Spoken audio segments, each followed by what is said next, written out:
Force proposed dropping bombs with delayed fuses, and the CIA argued that whatever was done, it would have to be covert, because if the attack was traced to the US, then it would be an act of war. In early 2022, right after the CIA reported to Sullivan that they had a plan, both Victoria Nuland and President Biden publicly threatened to bring an end to Nord Stream 2.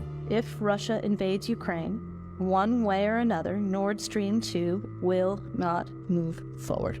If Russia invades, that means tanks or troops crossing the border of Ukraine again. Then there will be no longer a Nord Stream 2. According to the source, this public announcement meant that blowing up the pipeline no longer could be considered a covert option, and that there was no longer a legal requirement to report their plans to Congress. The Americans partnered with Norway, who had their own motivations for the destruction of the Nord Stream pipelines, which would allow them to sell more of their own natural gas to Europe. In March of 2022, members of the team flew to Norway to meet with the Norwegian Secret Service. The Norwegian Navy decided on a spot in the shallow waters of the Baltic Sea, a few miles off Denmark's Bornholm Island, where the divers, operating from a Norwegian Alta-class mine hunter, would plant C4 charges with concrete protective covers on the 4 pipelines. Divers were chosen from the U.S. Navy's Diving and Salvage Center in Panama City, which specializes in training deepwater divers to use C4 explosives because they were Navy only and not members of America's Special Operations Command, whose covert operations would need to be reported to Congress.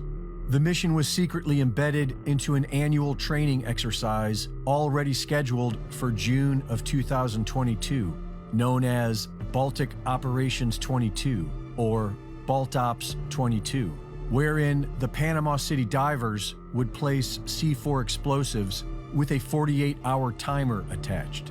But the White House then worried that triggering the explosion within 2 days of the well-publicized training exercise would make it obvious that America was responsible. And so it was decided that the C4 would be triggered by a sonar buoy, later dropped by plane. The buoy would emit a sequence of unique low-frequency tonal sounds to trigger the explosives. On September 26, 2022, a Norwegian Navy P-8 surveillance plane dropped the sonar buoy. The signal spread underwater, and a few hours later, the high-powered explosives were triggered and 3 of the 4 pipelines were put out of commission. According to Hersh's national security sources, it was a beautiful cover story. It was a covert operation that placed experts in the field and equipment that operated on a covert signal. The only flaw was the decision to do it. The Air Force proposed dropping bombs with delayed fuses.